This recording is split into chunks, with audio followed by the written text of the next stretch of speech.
Bueno, pues buenas tardes. Estamos hoy en un café con Rosario Vidal. Muchas gracias por venir y por acompañarnos esta tarde. Gracias por la invitación.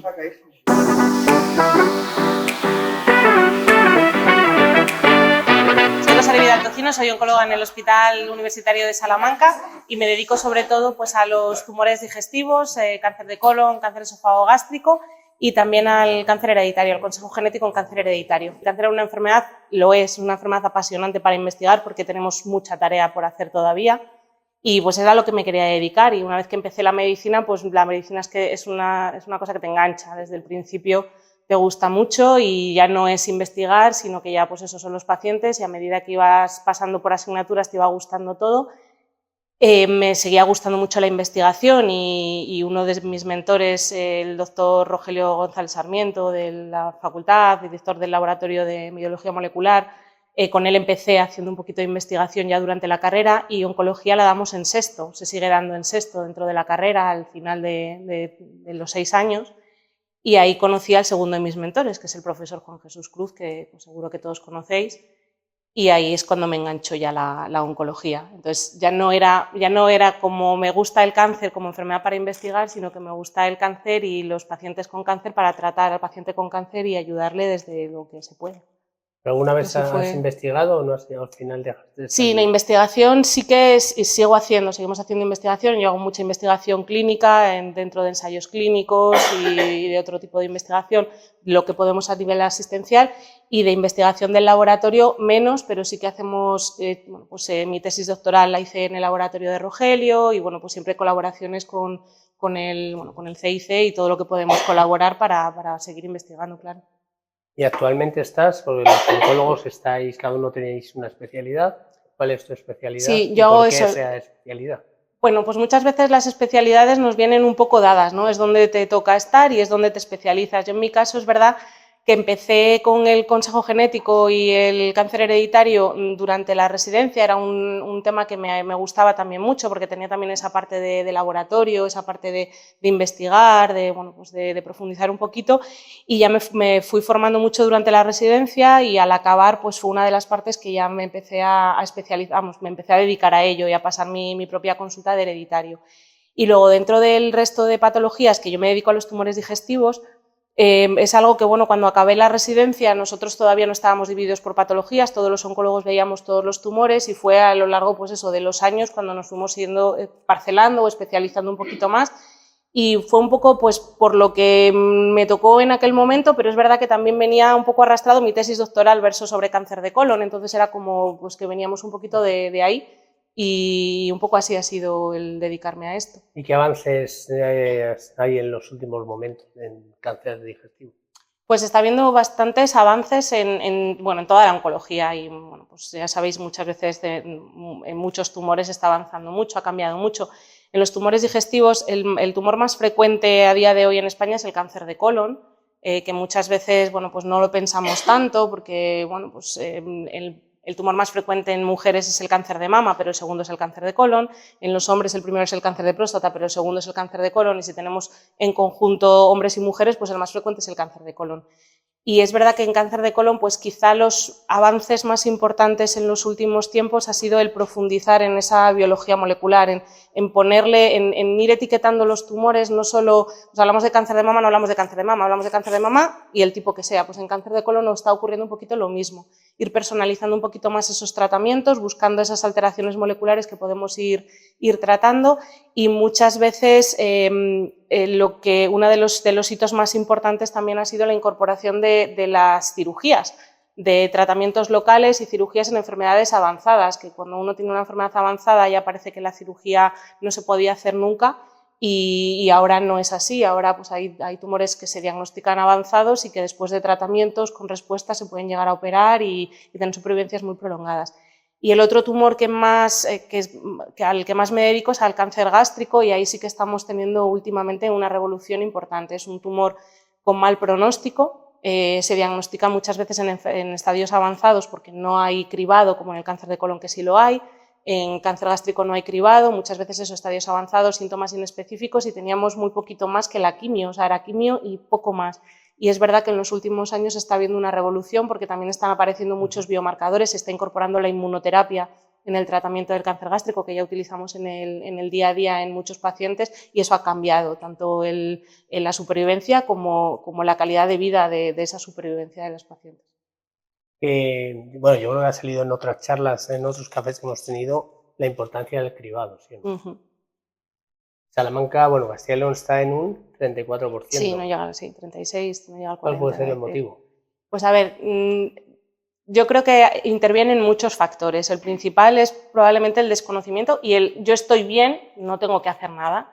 Y así como las mamografías se acogieron muy bien, y es verdad que pocas mujeres no hacen el cribado, el cáncer de colon, que es muy sencillo, que no duele, además, eso es, no duele, no se hace. Y quizá hay que llegar más con la información de esto es importante, porque hay que hacer, esa es una manera de, ya no solo de diagnosticar precoz, que esto a mí es algo que me parece súper importante. Con una mamografía de cribado detectamos un tumor pequeñito y que nos adelantamos a que dé síntomas, pero es que con una colonoscopia a veces nos adelantamos incluso al tumor, porque diagnosticamos pólipos, que son lesiones benignas previas a que aparezca un cáncer, que se pueden quitar y evitamos tener un cáncer a la larga. Entonces, yo creo que hay que llegar más a la población y facilitarle las cosas. Yo creo que en Castilla y León nos falta un poco facilitar el trámite, porque es verdad, el cribado en cáncer de colon empieza a los 50 años, los 50 años es edad laboral, edad activa, y hay que ir al centro de salud a buscar el tubito y hay que ir al centro de salud a dejar el tubito. Entonces, eso se puede optimizar y mejorar ese trámite para que sea más fácil, para que se pueda entregar de una manera más sencilla, para que te pueda llegar, pues igual que llega la carta de invitación, pues que con la carta llegue ya el kit.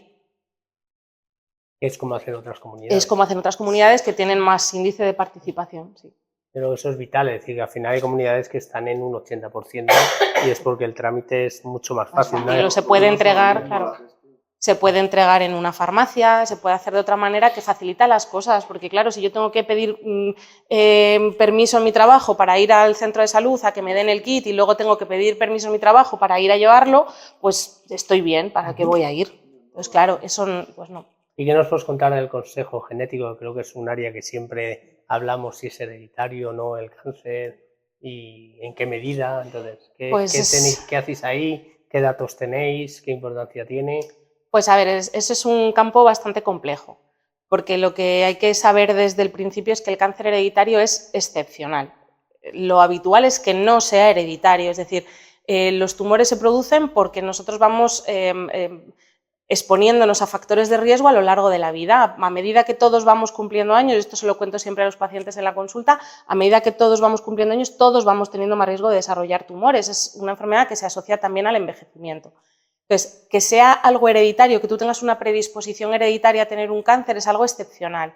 Y hablamos así en líneas un poco generales, en torno a un 5% de todos los tumores que se diagnostican. Hay patologías que más, hay patologías que menos, pero bueno, como un poco en global eso. Entonces, partiendo de la base de que estamos buscando algo raro, algo excepcional, pues tenemos que tener en cuenta algunas características que nos hacen sospechar o poner un poquito sobre aviso de ¿merece la pena que me estudie, no merece la pena consultar? Pues sobre todo cuando hay varios casos del mismo tipo de tumor o tumores que están asociados en la misma familia, cuando se dan en edades tempranas.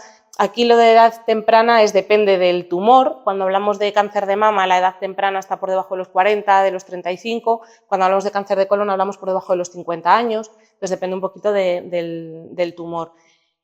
Cuando en una misma persona hay varios tumores, cuando pues, en caso de órganos pares, por ejemplo el cáncer de mama, que es el más frecuente, el cáncer de mama en las dos mamas también es un criterio a tener en cuenta. No quiere decir que siempre haya que hacer un estudio genético, pero sí que son cosas a valorar.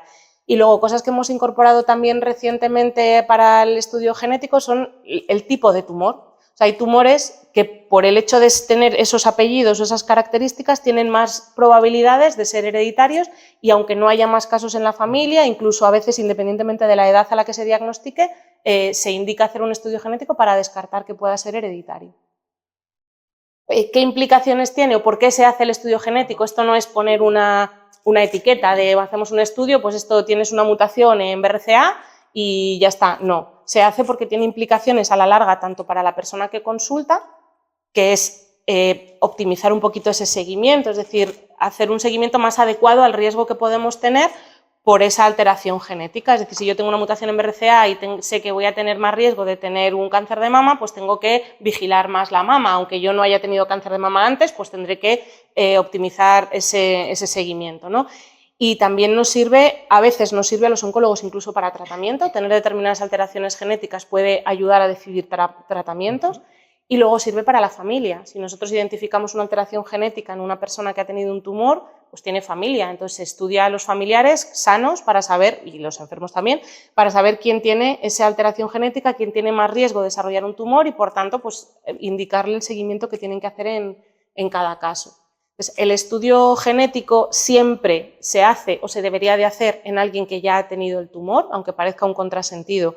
Hay que hacerlo así, porque estamos buscando algo raro. Entonces, si estamos buscando algo raro, lo tenemos que buscar siempre en la persona que más probabilidades tiene de tenerlo, ¿vale? Entonces, si es una familia en la que tú sospechas que puede haber un síndrome hereditario, tienes que buscarlo siempre en esa persona que ha tenido un tumor. Además, a ser posible, el que se haya diagnosticado más joven o el que sea más raro dentro del espectro de ese síndrome que estamos buscando.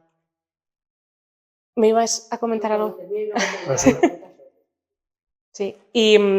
Y bueno, pues eso, buscar siempre en la persona, siempre se hace inicialmente en una persona que ya ha tenido un tumor y a partir de ahí, una vez que se identifica, luego ya sí, se estudia al resto de los familiares. A los familiares que quieran, claro, nosotros no podemos obligar a nadie.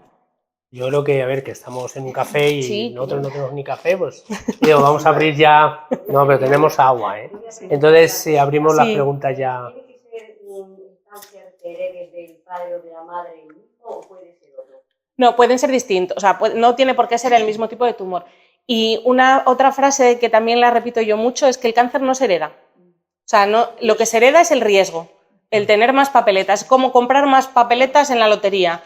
No, tú puedes tener, o sea, puede haber una familia que tenga una mutación hereditaria, que tú hayas heredado una mutación hereditaria y que vivas muchos años y nunca tengas un tumor. Pero como tienes más papeletas y tienes más riesgo, pues te hacemos una vigilancia más adecuada, más apropiada. Comento esto porque mis 7 hermanos, 6, hemos tenido cáncer.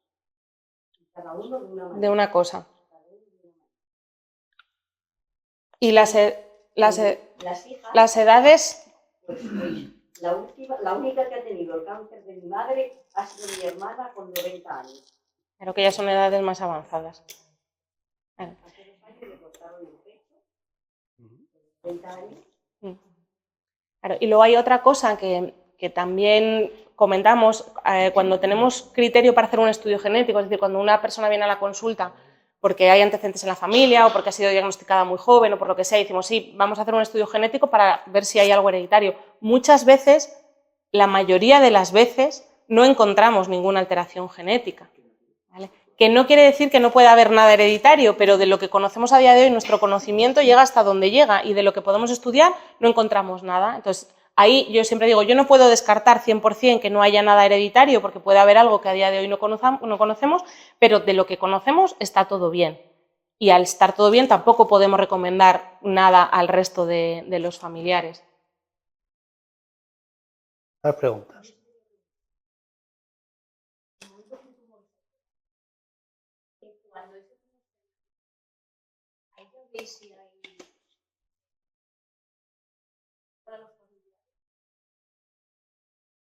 De entrada no, pero sí que es lo que os comentaba antes, a día de hoy cada vez más, depende del tipo de tumor, sabemos que hay más riesgo de que sea hereditario y solo por el estudio del tumor ya tenemos indicación de hacer un estudio genético. Pero el estudio genético, para saber si es hereditario o no, hay que hacerlo en una analítica. A ver, lo habitual es hacerlo en una analítica de sangre, se puede hacer en otros tejidos, en saliva se pueden hacer estudios genéticos, pero bueno, lo normal, aquí lo hacemos así, casi en prácticamente todos los sitios, se hace a través de una analítica de sangre. Y lo que se hace es buscar si hay una alteración que está presente en todas tus células con las que tú has nacido y que la puedes heredar o transmitir a la descendencia.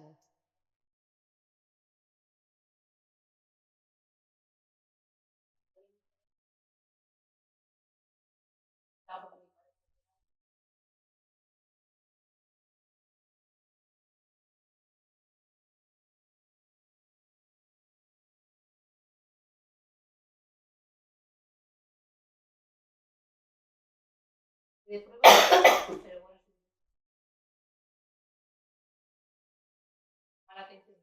¿Te puedo preguntar cuándo fue la cirugía de tu padre? Hace 8 años. Hace 8 años, que hace 8 años fue en el 2010. Sí. Sí.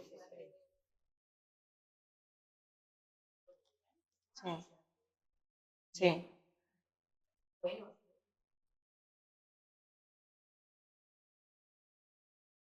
Sí, a veces en el propio estudio, yo cada vez lo cuento más porque es verdad que cada vez, pues eso, yo creo que la información siempre es buena y yo en todas las primeras visitas que yo hago pregunto por la historia familiar de todos los pacientes, por los antecedentes familiares que hay o no. Y en base a esos antecedentes y a las características del tumor ya voy orientando de no parece que esto sea hereditario bien por edad o por las características del propio tumor o no, pero aún así. Que yo creo que os lo iba a comentar antes y me he despistado y no os lo he comentado. Sí.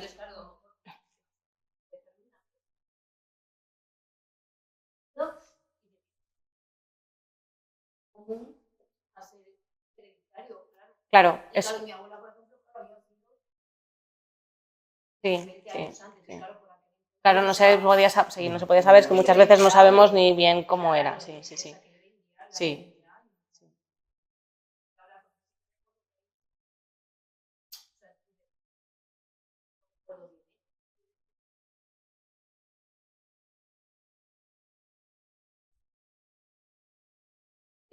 Sí. Sí, que queda en el biobanco. Sí. Sí, pero al margen de lo que podamos hacer de investigación, en muchos tumores ya hacemos eso, le hacemos estudios moleculares o tinciones en las propias células que nos orientan a nosotros a veces en el tratamiento y también nos valen para saber si tenemos que hacer algo más de cara hereditario o no. Sí. Y eso, hay veces que, aunque no sea hereditario, el ejemplo más claro es el del cáncer de colon. El cáncer de colon, aunque no haya una mutación hereditaria de predisposición, sí que sabemos que cuando hay un familiar de primer grado que ha tenido un cáncer de colon, tenemos más riesgo de tener cáncer de colon. Y no hay una alteración hereditaria o una mutación o una etiqueta que podamos poner, no. Pero el hecho de haber tenido un familiar de primer grado hace que tengamos más probabilidades. Claro. Es el que más probabilidades es el que más evidencia tenemos, del que más evidencia tenemos. Y ahí depende de la edad, claro. Ahora, a día de hoy, todas las personas a partir de los 50 años entrarían en cribado para hacer cáncer de colon y es lo que hablábamos antes. A todo el mundo se recomienda que a partir de los 50 vayan a hacer el test de sangre oculta netes y el cribado.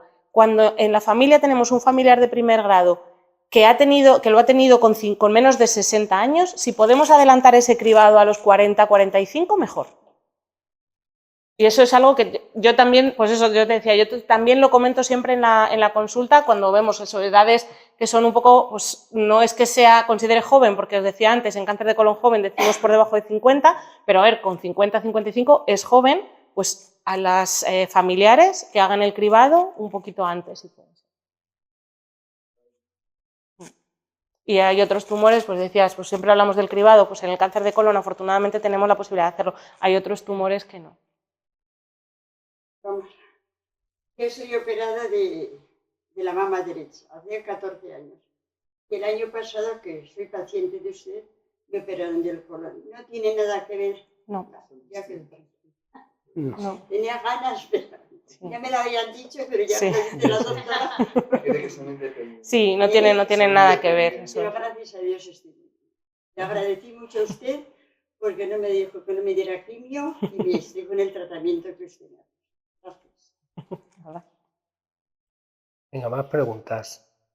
¿Has traído aquí a Rosario? Venga, más preguntas.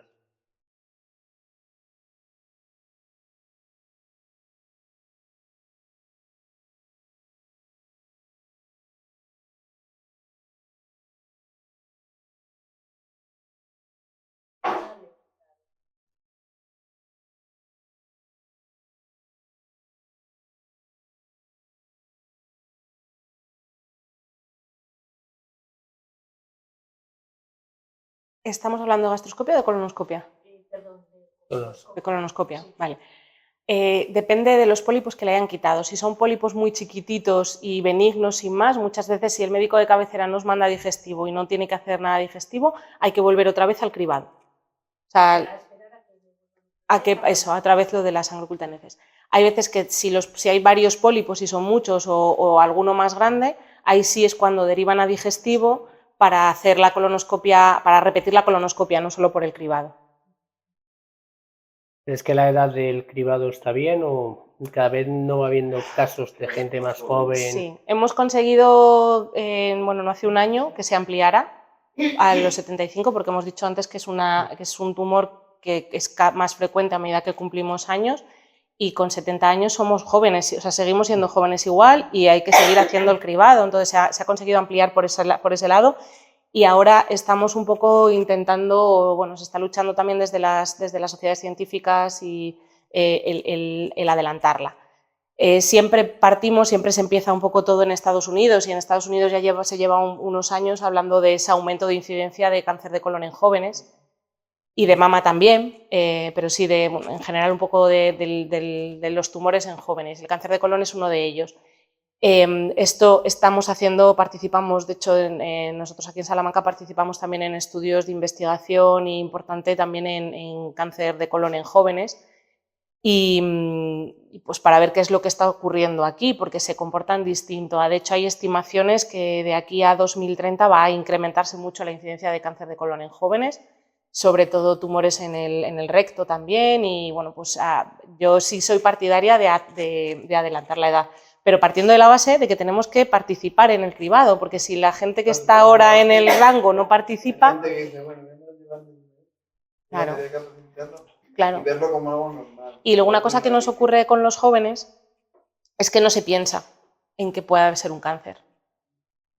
Entonces, uno de los síntomas más llamativos del cáncer de colon es la rectorragia, es el sangrado con las heces. Eso es un motivo para ir al médico y hacer una colonoscopia cuando alguien ve sangre en las heces. Por mucho que pensemos que puede ser una hemorroide o que puede ser, hay que estudiarlo. ¿Que luego es la hemorroide, que es lo más frecuente? Pues sí, pero hay que estudiarlo porque pueden ser otras cosas. Y sobre todo en jóvenes, pues no se piensa en eso. Es como, bueno, ¿Por qué ¿Por qué cada vez hay edades más jóvenes? Bueno, pues ahí es algo, claro, es algo que no sabemos bien, pero probablemente tenga que ver con los hábitos de vida, con el cambio efectivamente de la comida, de la alimentación que tenemos. Pero hay mucha investigación, detrás que, bueno, pues en los próximos años probablemente nos vaya dando más datos. El uso de antibióticos, por ejemplo, me atrevería a decir que también es algo que se puede tener en cuenta y que, bueno, pues en los estudios de investigación se está ya teniendo en cuenta. Y la dieta, claro. Decía antes, al final es la exposición a lo largo de la vida. Si tienes un tumor, no te da tiempo a esa exposición, pero claro, empiezas una exposición a una alimentación distinta, a unos factores de riesgo distintos desde muy pequeñito. ¿Cuáles son los factores de riesgo más importantes en colon? En cáncer de colon es la dieta. El no tomar frutas, verduras, fibra, el consumir mucha carne roja, mucha carne procesada, las grasas, el sobrepeso, la falta de ejercicio físico, el sedentarismo, son los principales factores de riesgo, además de la edad, de la que ya hemos hablado, y de la genética. Pero bueno, el principal factor de riesgo es la edad. Claro. El principal factor de riesgo es la edad y luego, pues claro, el estar expuestos pues eso, a todos los hábitos de vida no saludables. El tabaco también influye en el cáncer de colon.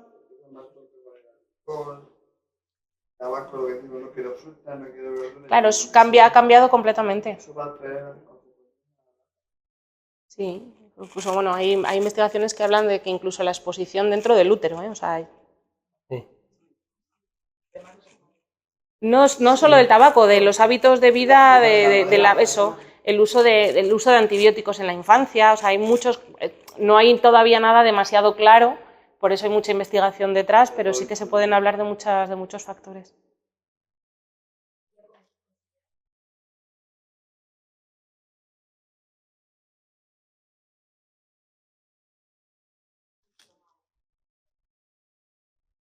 Por el estómago y dentro de 3 meses igual cambio.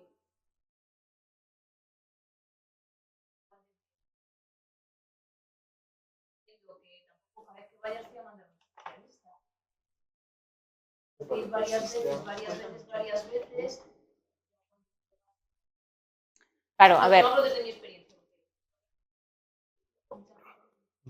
Claro, es que el problema de estas cosas, y los tumores digestivos es un ejemplo clarísimo, es que los síntomas que dan son muy inespecíficos, porque ¿quién no ha tenido una mala digestión un día? ¿Quién no le ha sentado una comida mal?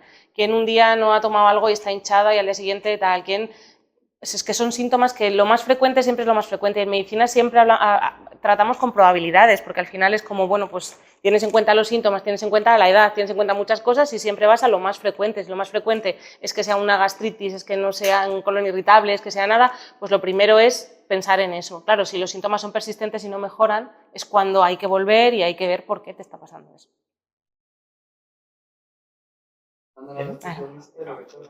Las gastritis, las Claro. úlceras. Pues el cáncer gástrico también, la dieta es una de las cosas que más influye en el tipo de dieta, y la infección por Helicobacter pylori, por la bacteria de Helicobacter pylori. Entonces, siempre que se identifica la bacteria, esto ha cambiado también en los últimos años. Yo cuando estudiaba la carrera, tener la bacteria era, bueno, la tienes, si no te da problemas, si no tienes síntomas, no pasa nada. Y ahora no, ahora cuando la identificas hay que tratarla. Porque la infección por Helicobacter pylori persistente da lugar a que aparezcan los tumores en el estómago. Entonces, claro, si hay una gastritis persistente que no mejora con el omeprazol, pues hombre, a lo mejor hay que hacer eso, ver si tienes la bacteria, tratarla, es decir, que hay más cosas, partiendo de la base de que la mayor parte de las veces de que hay estos problemas no tienen que ver con el cáncer. Más preguntas. ¿Qué recomendaciones darías más específicas para ese tipo de cáncer? ¿Para prevenir? Sí. Bueno, pues a ver, las recomendaciones un poco que son generales para ese y para todos, porque al final son un poco las recomendaciones generales. El no fumar, que es eso. El alcohol, que siempre es como, bueno, un poquito no, bueno, pues para el cáncer lo mejor es no beber nada, cero.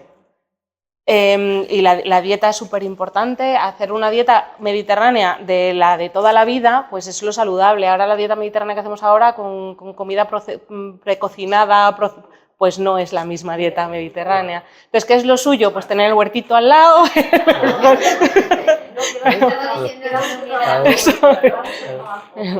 nos vamos a comprar. Oye, véndenos, ¿no? En el huerto véndenos, ¿no? El ejercicio físico viene bien para todo y para prevenir el cáncer también, y cuando se está en tratamiento también. O sea, el ejercicio físico es siempre. ¿Qué le ibas a preguntar tú? Claro. Con el tratamiento no tienes fuerza. Claro, pero hay que estar activo en la medida de lo posible. Es decir, esto de, pues tienes un día malo, estás con quimio, tienes el día que estoy cansada, que no me apetece levantarme de la cama del sofá, bueno, pues ese día no te levantes de la cama del sofá, pero al día siguiente hay que salir. Y si sales de aquí a la puerta y estás cansada y te tienes que sentar, pues te sientas, pero sigues. Porque cuanto más activo estás, mejor estás. Mejor te sienta el tratamiento y mejor va para la enfermedad también. Sí, para todo. La precaución es la misma para todo, para el corazón, para el cáncer. Es verdad que al final todo... Los de colon, yo creo que a veces se ven más a Dios gracias, por los privados, porque la gente se va y se lo diagnostican como algo al tiempo. De hecho, cada vez son menos malignos, digamos, más recuperables. Claro, se curan más. Es decir, la supervivencia en cáncer de colon pues probablemente supere el 60%. Entonces, sí. Claro, yo soy una firme defensora de la prevención y del cribado. O sea, yo el cribado de cáncer de colon es que todas las consultas, o sea, es algo que me parece fundamental. Igual que el dejar de fumar, que parece un contrasentido, pero yo veo montones de personas en la consulta de consejo genético que vienen preocupadísimos por la familia, por los antecedentes, que a lo mejor esos son antecedentes, pues no es raro que a veces nos han consultado, es que mi padre tuvo un cáncer de colon con 75, mi madre un cáncer de mama con 80 y yo estoy preocupada por el riesgo que tengo de cáncer. Y es como, ¿fumas? Sí, pues deja de fumar. ¿Qué es lo más importante? Pero al final los tumores que han tenido tus padres son cosa de la edad, bueno, que a veces se puede prevenir, otros no, pero el tabaco es que es fundamental. Como que si genéticamente tienes posibilidades, te puede dar un estudio genético, tienes posibilidades de poder desarrollar, no quiere decir que lo vayas a desarrollar, pero claro, ya si no te cuidas... Claro, sí, al final se suma un poco todos los factores. Es verdad que y uno puede tener... incluso hay familias en las que hay un síndrome hereditario, hay mutaciones y hay gente que no tiene esa mutación y tiene un cáncer. Y eso es lo que llamamos, bueno, pues es el esporádico, el que te tocaba porque te hubiera tocado igual si hubieras estado en otra familia igual. Eso, no, porque tienes es que es eso, seguir. No es fácil hacer tu estudio genético porque si te sale, depende cómo sea, sí, puede condicionar hasta... Sí, yo creo que eso es un muy buen apunte porque es algo que también es importante y que siempre decimos, el proceso de consejo genético siempre tiene que, o por lo menos ofrecer, y le ofrecemos el apoyo de la psicóloga. En el hospital tenemos a Blanca que, pues eso, que al final siempre puedes tirar de ella, muchas veces la gente no quiere o tal, pero es algo que siempre le ofrecemos en todas las consultas de consejo genético, porque al final quien viene a la consulta es porque tiene una historia familiar y una historia detrás. Claro. Entonces, bueno, pues tienes que tener ese soporte. ¿Existe en todos los hospitales el consejo genético? No. Consejo genético en España, todas las personas tienen acceso a una unidad de consejo genético, pero no quiere decir que esté en todos los hospitales o al lado de tu casa. Yo, aquí en Castilla y León, el consejo genético en Salamanca fue uno de los sitios pioneros, donde primero se empezó, pues por el 1998-99 ya se empezaron a hacer estudios genéticos. Oficialmente el programa creo que es del 2003, cuando ya se pone en marcha oficialmente en Castilla y León, en toda Castilla y León. Y se crean 2 unidades clínicas, que es en el Hospital de Burgos y en el Hospital de Salamanca. El Hospital de Burgos ve media Castilla y León y nosotros la mitad oeste de Castilla y León, con 2 unidades de laboratorio. La del Burgos está en Valladolid y la nuestra aquí en Salamanca, en el Centro de Investigación del Cáncer. La de Burgos, al cabo de unos años, se extiende en 2 y hay unidad clínica en Valladolid y en Burgos, y nosotros seguimos siendo referencia de la mitad oeste de Castilla y León. A esta unidad, a la consulta, vienen pacientes de Bierzo, León, Zamora, Ávila y Salamanca. Toda la parte oeste de Castilla y León.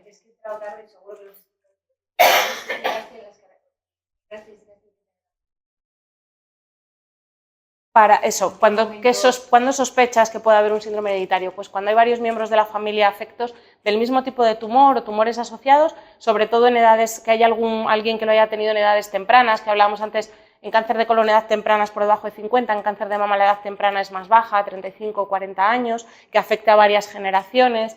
Y luego algunas características propias del tumor. No todos los tumores son iguales, no todo el cáncer de mama es igual, hay determinados subtipos de cáncer de mama, por ejemplo, el cáncer de mama, que seguro que muchos estáis más familiarizados con estos términos, en cáncer de mama triple negativo, independientemente de la edad, tiene criterio de hacer un estudio genético. No quiere decir que vaya a haber algo hereditario, pero sí que hay más probabilidades que tener un cáncer de mama con receptores hormonales, por ejemplo, entonces sí que hay para descartar que sea hereditario. Y en otros tumores, pues otras características moleculares también. En los tumores de ovario, por ejemplo, se hace ya desde hace unos años a todas las mujeres que tienen un cáncer de ovario. Lo que pasa es que antes lo hacíamos todo en la unidad de consejo genético y ahora ya se hace primero en el tumor, en la propia muestra de la biopsia, y dependiendo de lo que haya ahí, pues habría que descartar que es hereditario o no. Ya nos ahorramos ahí un paso.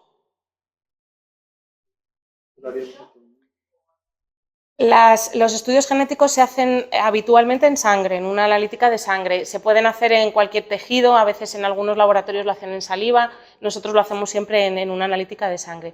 Y no es, la analítica es importante porque sin eso no se puede hacer un estudio genético, pero sobre todo la valoración en consulta. O sea, hay veces que van los pacientes o las personas a la consulta como, me han mandado para que me haga una analítica, es como, no, vamos a ver bien el caso, la familia, vamos a ver si tiene indicación o no de hacer estudio genético, por qué y qué implicaciones tiene todo eso. Que al final es una consulta, pues eso, larga y laboriosa, porque hay que explicarlo todo. Y lo que decía ella del soporte psicológico, ¿no? El saber luego, si hago esto, qué repercusiones tiene para mí, para mi familia, y qué va a implicar esto. Entonces, pues saberlo de antemano. Y eso hay que explicarlo en la consulta. Me gustaría hacer un estudio genético porque normalmente hay gente que ya psicológicamente está obsesionada con miedo a tener un cáncer. Claro, es que tienes que estar muy preparado, porque lo que te digo, te dicen, tienes tantas cosas, o sea, tienes posibilidades. Como que ya te pones así diciendo, Dios mío. O sea, y bueno, y luego sí que es verdad que, no sé si me has llegado a escuchar, los estudios genéticos se hacen siempre o prácticamente siempre en una persona que ya haya tenido el tumor. En personas sanas solo se hace cuando ya se ha identificado la alteración en la familia. Entonces, habitualmente siempre es a través del oncólogo que le está tratando, cuando se ve la familia, se ven las características y es el oncólogo, o incluso, pues, no me ha comentado nada de esto, pues yo tengo inquietud y le pregunto a mi oncólogo, oye, ¿merece la pena? Entonces, en base a todo esto ya ves si hay que ir a una unidad de consejo genético o no.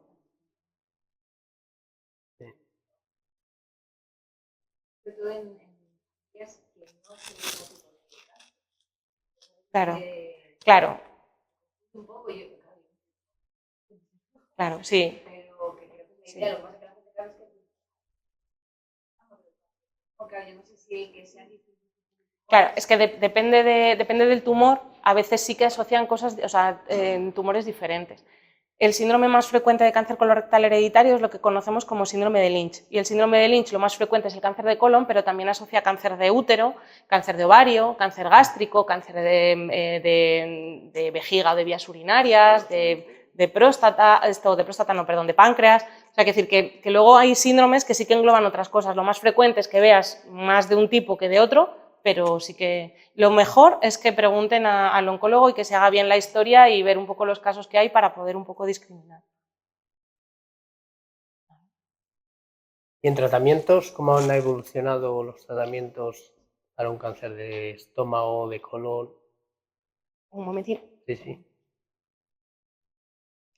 Pues a ver, yo creo que en oncología uno de los avances de cara al tratamiento más importantes, yo creo que de manera transversal para todos los tumores, es también la terapia de soporte y lo que hemos aprendido de cómo tolerar mejor esos tratamientos de quimioterapia, pues de que las náuseas y los vómitos es como algo muy frecuente en todos los tratamientos, pero cada vez tenemos más tratamientos que nos palian esos efectos secundarios para que se lleven mejor. Entonces yo creo que eso en general, de cara a la tolerancia de los tratamientos, es uno de los avances yo creo que importantes. Y luego, pues eso, la incorporación de nuevos fármacos, de la inmunoterapia en algunos casos. En cáncer de colon, que es decíamos, es el tumor más frecuente, la inmunoterapia parece que es una revolución en todos los tumores y que es algo que todo el mundo pregunta y tal, pues en cáncer de colon solo está indicado en un porcentaje muy, muy pequeñito de pacientes, pues es en torno a un 5% de todos los pacientes que tienen un cáncer de colon avanzado, que es muy poquito porque tienen una característica molecular muy concreta. Para la gran mayoría todavía no ha llegado la inmunoterapia en cáncer de colon. Hay mucha investigación detrás, pero todavía no. En cáncer gástrico sí, en cáncer gástrico ya podemos hablar a lo mejor de la mitad de los pacientes o incluso más que sí que en enfermedad avanzada reciben inmunoterapia. Entonces, bueno, sí que se va avanzando bastante, sobre todo pues eso, en la mejor tolerancia de los tratamientos y en incorporar innovación. Terapias dirigidas, anticuerpos que van dirigidos a una diana en concreto, en eso sí que se está avanzando por ahí. Radioterapia como que es más directa. La radioterapia la radioterapia es que es un tratamiento local. Es una especie de cirugía sin cirugía, ¿no? Para enterarnos un poquito más. Entonces, la radioterapia hace efecto solo sobre la zona donde lo das y efectivamente la tolerancia ha mejorado porque la tecnología de la radioterapia también ha mejorado, es mucho más precisa, vas más al lugar donde tienes que ir y menos a los tejidos de alrededor, entonces se tolera mucho mejor. Pero bueno, la radioterapia tiene indicaciones más concretas, eso, en tumores más localizados y en determinadas circunstancias. En cáncer de colon solamente se administra radioterapia como tratamiento local cuando están los tumores en el recto, localizados en el recto. En otras localizaciones del colon no. Pues tienen unas indicaciones un poquito más... Eso es. ¿Puedes dar una pincelada de la relación entre las... Sí, las enfermedades inflamatorias tienen más riesgo de desarrollar cáncer de colon. Es decir, cuando hay una enfermedad inflamatoria intestinal, sabemos que el riesgo de cáncer de colon es mayor. Es uno de los factores de riesgo que antes no he mencionado. Es verdad que tampoco es una enfermedad tan prevalente o tan incidente, pero sí que es verdad, de hecho, uno de los criterios de colonoscopias periódicas y que hacen seguimiento con colonoscopias en la enfermedad inflamatoria intestinal, tanto para controlar la enfermedad de los brotes y saber si en algún momento hay que hacer algún tipo de cirugía, como para eso, para seguimiento y prevenir que aparezca un cáncer de colon. Sí. Más preguntas. La enfermedad inflamatoria intestinal no. En cáncer de páncreas es otro tumor diferente y ahí sí que interviene el tabaco, es uno de los factores de riesgo más importantes, bueno, pues la dieta como hemos hablado también, conocemos un poquito, quizá un poquito menos. En cáncer de páncreas nos falta un poquito más. Y es un tumor que cada vez es más frecuente, además es el tumor que está subiendo también en incidencia y la mortalidad también, porque sube la incidencia y no hemos conseguido mejorar los datos de supervivencia. Y efectivamente, es un tumor que se diagnostica pronto pocas veces. Y cuando se diagnostica pronto y se puede operar, muchas veces también hay mucho riesgo de recaída. Entonces se considera una enfermedad sistémica. Está localizado en un sitio muy malo. Yo siempre digo que está ahí en una zona muy complicada, que cuando empieza a dar síntomas, a poco que crezca, es un tumor que, aunque sea pequeño, muchas veces ya está tocando estructuras importantes y muchas veces, claro, a todo, eso es. Y no se puede, a veces eso no se puede operar, aunque sean pequeños, por la zona en la que está. Pero bueno, yo también es un poco el rayo de esperanza, ¿no? Que en cáncer de páncreas quizá que nos cuesta un poquito más, pero es verdad que en los últimos años estamos mejorando tanto los tratamientos de quimioterapia como lo que decía, el intentar determinar qué tipo de tumor es, qué características moleculares tiene e incorporar esas dianas moleculares a estos tumores, que nos está costando más, pero se está haciendo, ¿eh? Ya tenemos algunos tipos de tumor en los que podemos ir con tratamiento más dirigido, más diana. Sí, está aumentando la supervivencia. ¿El tiempo siempre va a favor? ¿El tiempo siempre va a favor del enfermo? Claro, al final es que es eso. Y va incorporando se van incorporando novedades, efectivamente. Más preguntas. ¿De verdad por avanzar más lento? Bueno, yo ahí no estoy tan segura de que eso sea así. Al final, bueno, pues es verdad que en la gente joven, sobre todo cuando hablamos antes de los jóvenes, los tumores se diagnostican también más avanzados porque no pensamos en ellos. Y el que sea más o menos rápido pues tiene que ver muchas veces con la biología de la propia enfermedad y no tanto con que tengas más o menos edad. Hay tumores que son muy agresivos y da igual que tengas 80 que tengas 50, y hay tumores que son más indolentes independientemente de la edad que tengas. Sí, es verdad que siempre es como, bueno, como es mayor igual va más lento, y bueno, pues... Explicaban como que, digamos, la formación de los ciclos más lento. No sé qué depende más depende más del tipo de tumor. Eso, hay biologías de tumores que avanzan más rápido. Es verdad que hay tumores... Sí, tampoco se piensa... Claro, pero eso es el tipo de tumor que tienes, eso es. Porque hay tumores de próstata que en gente mayor también son agresivos, y hay en gente joven, claro, es que el cáncer de próstata es un tumor de gente mayor. Entonces, cuando aparece en gente joven tampoco es lo habitual. Muchas veces en gente muy joven también el cáncer de próstata se asocia a síndromes hereditarios, y cuando se asocia a síndromes hereditarios suele ser también de peor pronóstico o de rápido crecimiento. Es decir, que hay muchas cosas que se entrelazan unas cosas con otras.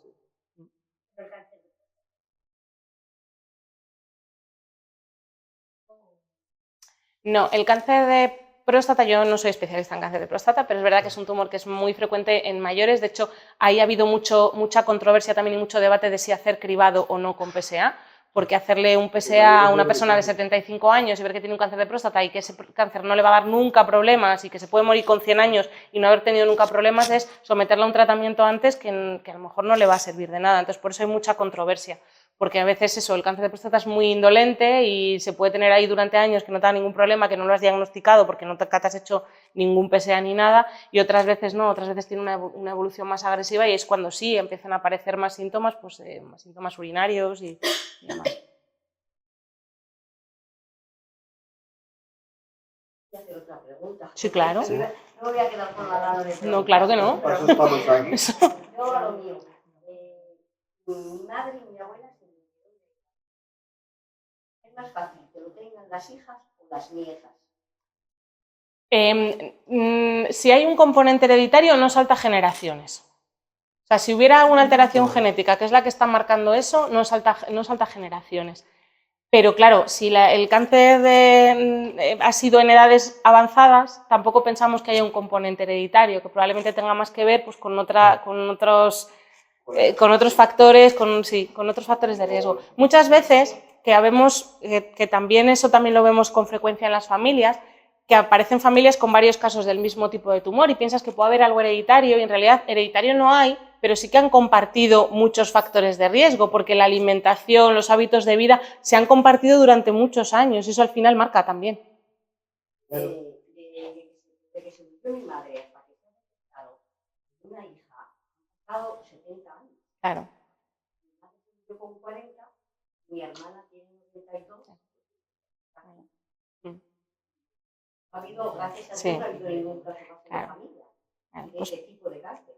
Probablemente eso no sea hereditario por la edad después, o sea, con 40 años llama la atención porque es muy joven, pero es verdad que también estamos viendo mujeres jóvenes sin otros antecedentes más en la familia en la que hacemos estudios genéticos por el hecho de ser joven y no encontramos nada, porque a veces eso son por otras causas y que no es hereditario. Pero claro, lo que siempre recomendamos, y yo siempre lo digo, es que el que no haya que hacer un estudio genético, el que no pensemos que hay una mutación o una etiqueta, no quiere decir que no haya que hacer revisiones y participar en los cribados y hacer los controles y todo igual. Eso sí. Sí. Decimos que los cánceres, ya estamos hablando de colon, estómago, cáncer, ¿por qué es que se está desarrollando tanto el cáncer de tiroides? El cáncer de tiroides es frecuente en jóvenes, o sea, es un tumor que suele ser frecuente en jóvenes y probablemente a lo mejor ahora ya tengamos más conciencia porque se diagnostican más. Pero yo creo que sí que se han diagnosticado siempre. O sea, yo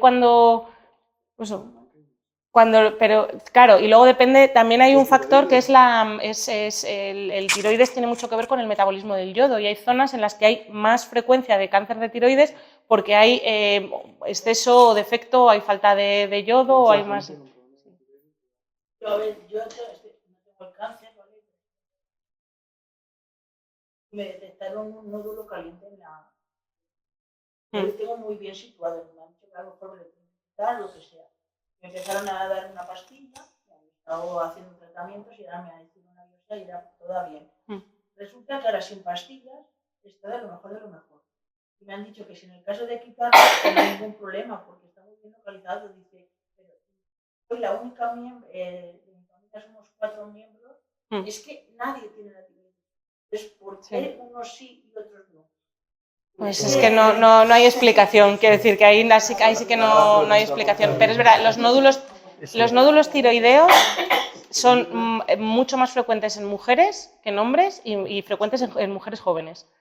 Incluso a veces, perdona que te corto, incluso a veces eso con los embarazos pueden crecer los nódulos tiroideos también, con los cambios hormonales pueden crecer los nódulos tiroideos y luego vuelven otra vez para atrás, lo que sí que hay que tener es vigilancia y para quitarlo o no, para operarlo o no, ahí te lo va a decir el endocrino, hay unos criterios de tamaño, de actividad, un poco de todo, para quitarlo antes de que aparezca nada malo, pero son muy frecuentes, ahí es más frecuente en mujeres y en mujeres jóvenes. Y después de hacer el resultado de ese modo.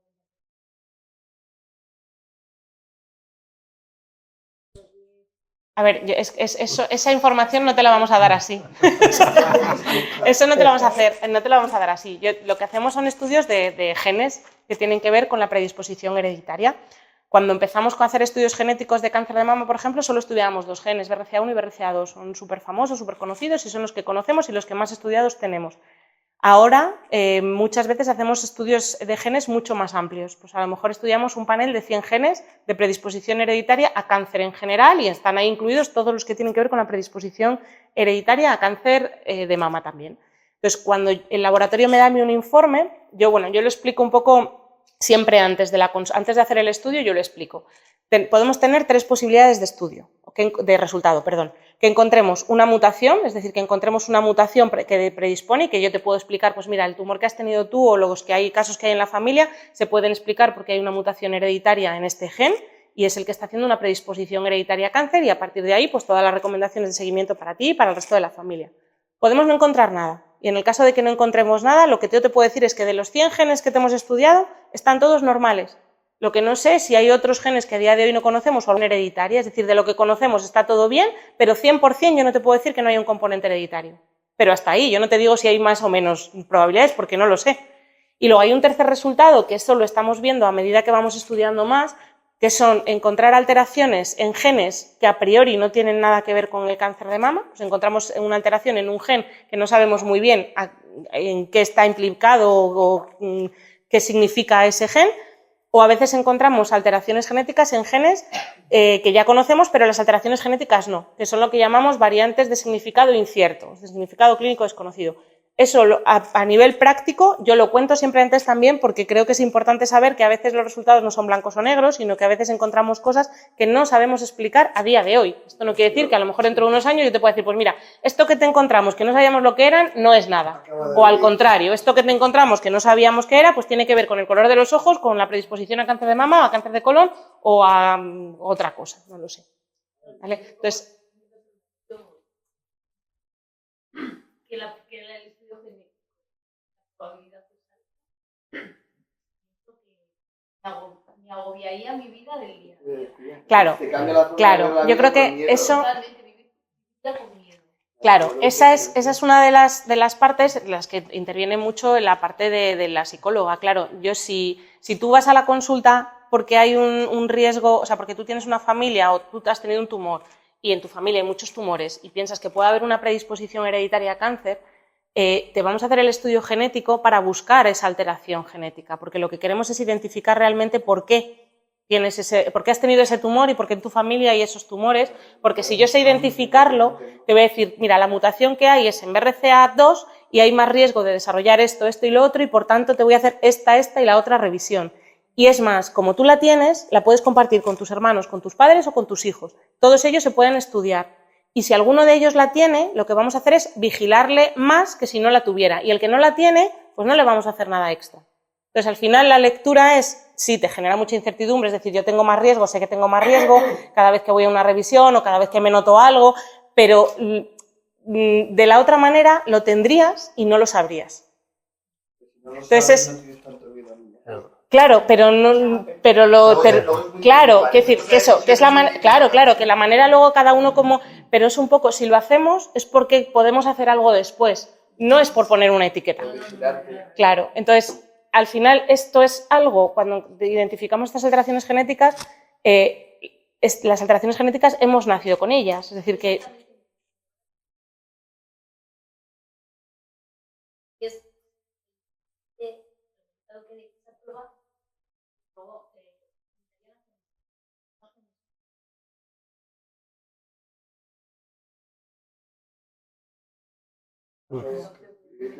No lo sé. Lo que, claro, yo creo que eso, tienes las dos lecturas, la de si tengo algo, es como... Claro, una ventaja.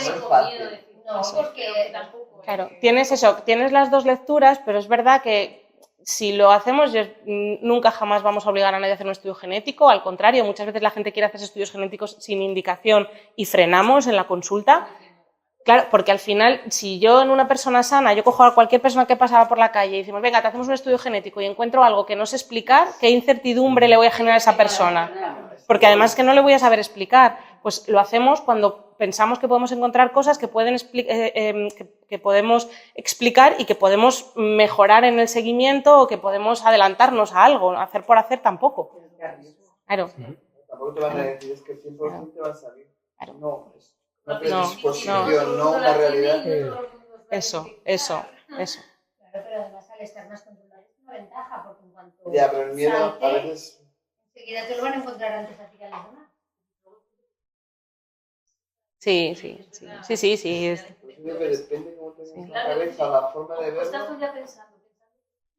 Conozco una este, bueno... Piensa, Y luego también influye mucho la percepción del riesgo que cada uno tiene en base a lo que ha vivido. Es decir, no es lo mismo que te identifiquen una mutación porque tu prima que vive en Cuba tiene una mutación y tú has tenido cáncer de mama muy joven, pero nadie más de la familia ha tenido cáncer, pero te han dicho, mira, que hemos encontrado a lo mejor tú la tienes, y dices, pues mira, la tengo, pero bueno, en mi familia ni mi madre, ni mi hermana, ni mi abuela han tenido nada, solo ha sido una prima de lejos, pues bueno, malo será a familias en las que su madre, su abuela, su tía, su prima, su hermana, su tal, todo gente joven, pues ahí la percepción de riesgo que tienes es distinta. ¿Cómo haya acabado la historia? Que los Claro, que han claro, tenido, claro. se han salvado todo muy bien, pues fenomenal, me lo hago y me vigilo. Claro, si ya ha pasado cosas, como te digo, que mucho de ayuda, como no es tan fácil. Cuando 2 veces se repite el mismo cáncer, ¿por qué? Porque el primero no se curó bien. Depende. Hay veces que son segundos tumores que llamamos nosotros, es decir, el primero se curó y aparece uno nuevo, y otras veces sí que tiene que ver más con una recaída, con que el primero...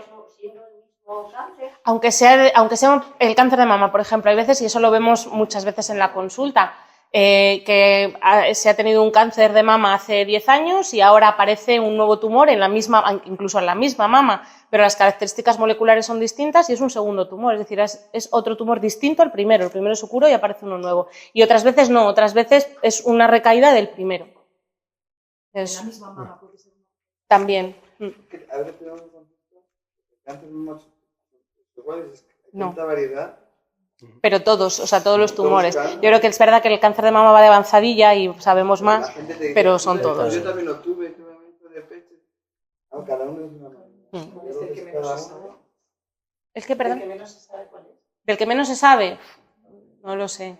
Es verdad, a ver, el de páncreas sabemos mucho, lo que pasa es que tenemos poca terapia, o sea, es difícil llegar. De momento, pero ya digo que ya aún así... Sí. A ver, ha habido mucha mejoría porque yo cuando empecé oncología había un fármaco de quimioterapia que había demostrado beneficio en cáncer de páncreas, bueno, 2 así solitos, y ahora tenemos más quimioterapias, hemos incorporado nuevos tratamientos y se está explorando mucho el tipo de tumor que es, incluso pues lo que decía antes, que a veces con dianas a biomarcadores concretos, pues tumores que tienen este biomarcador en concreto podemos tratarle con un fármaco dirigido ahí. Claro, eso en cáncer de páncreas nos está costando mucho llegar, pero bueno, se está avanzando también.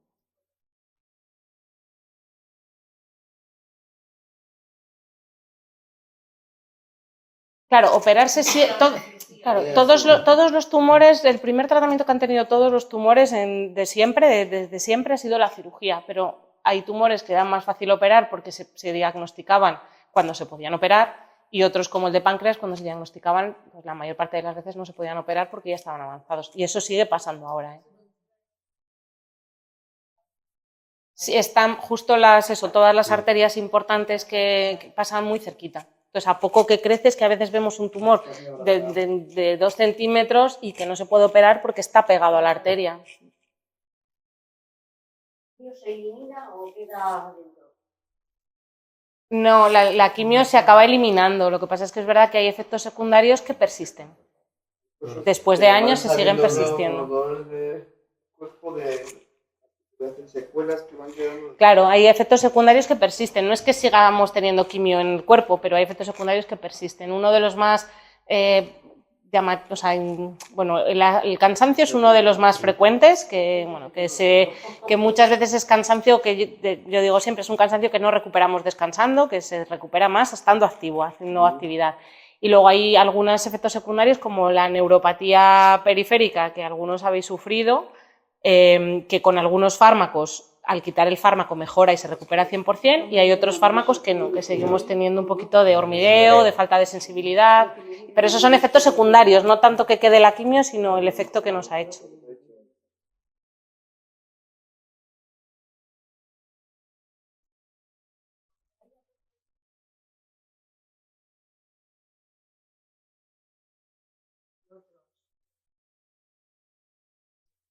Pues dentro de que no es mi campo de experiencia, muchas veces es el tipo de tumor, dependiendo del tipo de tumor que sea, de si expresa o no receptores, si es triple negativo, si expresa el HER2, etcétera, dependiendo del tipo de tumor que sea, y otras veces es incluso por el tamaño del tumor. Entonces, intervienen un poco los 2 factores, dentro de que ya digo que yo no sé, creo que habéis tenido un café con César y esto César os lo cuenta mucho mejor. pero, Luego lo ha explicado muy pero bien, sí. me ha quedado muy claro todo. Claro. Me ha quedado muy claro todo. Todo lo que se siente superar, ¿no? En el colon, a día de hoy sí, a día de hoy cuando es localización colon, si está localizado lo primero es la cirugía y luego ya en función de lo grande o no grande que sea, de si hay afectación en ganglios o no y de los apellidos que digo yo que ponemos al tumor, hay que hacer tratamiento de quimio después o no. Cada vez hay más estudios en tumores grandes, intentar hacer la quimio antes, a día de hoy todavía no se hace fuera de ensayo clínico, o sea, todavía está investigando. Y luego está la otra localización que os decía antes, el cáncer de recto, que es la parte final del intestino grueso, es donde está localizado el recto y los tumores de recto se tratan distintos. Ahí sí, la mayor parte de las veces hacemos tratamiento antes de la cirugía, tanto con radio como con quimio. Y luego ya sí que se opera. Bueno, pues a veces por el tamaño, sobre todo por la localización, el recto está metido en un sitio también un poquito más estrecho. El colon es el intestino grueso que está libre por la tripa, entonces al final ahí es relativamente fácil, dentro de que yo no soy cirujana, como me escuchan los cirujanos, de todo, pero bueno, relativamente fácil cortar, empalmar y ya está. En el recto, al ser la parte final y en una zona muy estrecha, es más difícil esa cirugía, muchas veces también pega con la parte del sacro, está cerquita la vejiga, está cerquita muchas estructuras y sabemos que si conseguimos que se haga el tumor más pequeño, los cirujanos van a poder operar mejor, incluso sabemos que hacer el tratamiento antes mejora los efectos secundarios que cuando lo hacemos después, entonces tanto por una cosa como por la otra se hace el tratamiento antes. Pues no sé si hay alguna pregunta, alguna más. Primero no he querido saber mucho porque me asustaba mucho. El mito es relativamente reciente. Yo tuve primero 6 ciclos de una operación muy complicada, aparte de ovario y una hernia que tenía, una penetración. Me costó mucho recuperar. Luego teniendo dolores. Y a mí lo que me hicieron después de la operación fue darme otra vez. Habían descubierto algunas células en sitios muy sospechosos. Entonces estoy con la semana que viene el TAC. Y no hago más que darle vueltas. Con lo que está diciendo, y esto de que me opera la tripa, tanto, a veces salir al baño, no será un hueco, no será. La ignorancia de verdad que te hace tener un miedo horroroso. Y todo ha ido muy bien, ¿eh? Yo no lo he pasado mal, no he pasado grandes dolores, la quimio no me ha llevado mal, pero tengo mucho miedo. Sí, a veces duele más el claro. miedo. Es la primera revisión. Dios mío, Y, estoy deseando que pase. sí, y es normal porque es la primera revisión, pero solo vemos en el día a día gente después de 10 años que a la revisión viene nerviosísima porque hasta que no te dicen, hasta que no entran. Yo hay pacientes que yo según los veo entrar por la puerta ya les digo todo bien, para que se sienten tranquilos, porque si no están en tensión y no les puedes decir ni buenos días, o sea, es que, claro, efectivamente, que hay, pues eso, que es... Sí, y ese miedo es, pues eso, es normal que cuando tenemos una revisión cerca se tenga. Y luego, por lo que me cuentas es que la cirugía que has tenido es una cirugía tela, es decir, es de las cirugías que son, pues eso, que se... Una señora operación. Claro, eso, es una señora operación, efectivamente, entonces a veces... Y a pesar de todo, cicatrizó muy rápido, muy bien, y está unos meses fenomenal, pero ahora de repente, no solo por cuestión psicológica o qué... Bueno, hay que esperar a ver las pruebas, hay que ver un poco como todo, pero bueno, yo siempre también digo, sobre todo con las operaciones abdominales, que es como vemos la cicatriz de fuera, por dentro también hay mucha cicatriz. Al final las cicatrices están siempre vivas, uno se corta el dedo y cada vez la cicatriz es más pequeña porque se va haciendo más pequeña pero va tirando de todas partes, entonces en la tripa pasa lo mismo, a veces nos tiran, seguimos notando pues eso, el cambio de tiempo por el que me duele la rodilla que me operaron, bueno pues es un poco por eso y al final todas esas cicatrices pueden molestar, se pueden notar y bueno, es decir, eso es muy poco tiempo y bueno, pues hay que esperar. Claro, sí, sí que te hablan y te enseñan un poco a sobrellevar eso, pero yo sí, es normal. Muy inesperado, no tenía ningún síntoma de nada y estaba tan bien. tan contenta, tan feliz, y ahora de repente digo, pues me estoy viniendo abajo.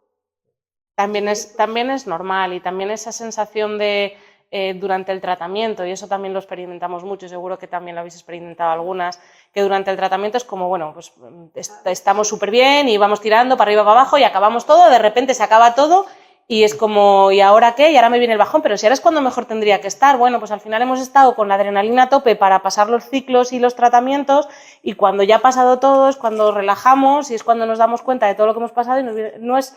Es decir, que es normal, que son reacciones normales, y que, bueno, pues tirar del psicólogo te ayuda a buscar un poco tus armas, tus estrategias para saber llevarlo. Entonces, bueno, que no son cosas raras, que es algo que a veces nos cuesta hablar en consulta, pero que es algo que sí que se puede... Sí que tienen en cuenta de estas variaciones de ánimo y tal, pues yo a veces pienso, estoy diciendo a la oncóloga, es culpa del mundo, y a sus compañeros, es que mira, estoy mal, es que me siento...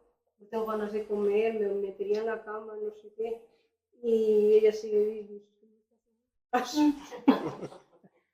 Que pues una sensación subjetiva, supongo, o que estáis hasta arriba de cosas. Bueno, no sé, yo creo que hay tiempo para todo, y es verdad que escuchar a mí me parece que es importante, y estas cosas que a veces, y muchas veces incluso es que ni nos contáis, porque yo es verdad que a veces en la consulta pues o no nos da tiempo o no le deis importancia, y el día que tenemos un poco más de tiempo y que estamos hablando de no sé qué, pues mira lo que... Es como, bueno, pues a veces eso también hay que contarlo, y a lo mejor pues eso, ese día tu oncóloga no tiene tiempo, está mil cosas y está pidiéndote el TAC y no te hace caso, pero a lo mejor al día siguiente pues se acuerda de que le has contado y te dice otra cosa. Pues no sé, es un poco... Sí, todo eso, todo sí. es muy especial. Es verdad que a veces... Es muy razonable, pero es que uno dice, joder, encima lo que Sí, tienes que pasar sí. físicamente en tu cuerpo, que tengas encima esta espada encima de ti, es muy fuerte. Sobre todo lo que estamos aquí, ¿sabes? César, a nosotras las que somos pacientes, nos enseñó a llevar todo a contar. Sí, yo también. Todas las preguntas que se nos ocurren, porque luego llegas aquí. Sí, yo también. Yo eso también lo digo muchas veces, porque dice, ay, ¿y qué más? ¿Y qué más? Digo, el próximo día la chuleta. Sí, llevar la libretita con todo lo que Como pasa a ella cuando empieza a respetar, digamos, a dejarte el médico más margen, como que te vas conmigo en 3 meses y un día. Ay, sí, la sensación de que te han dejado ahí. No, pues luego te da una alegría cuando te dicen 6 meses, Pero luego cuando te te dicen un año, año ya. Pero ya damos el alta. Ya damos. La primera separación es como de miedo. Igual cuando vuelvas a ver Bueno, pues si os parece, ya podemos seguir hablando de pies, y le damos un aplauso a Rosario. Muchas gracias.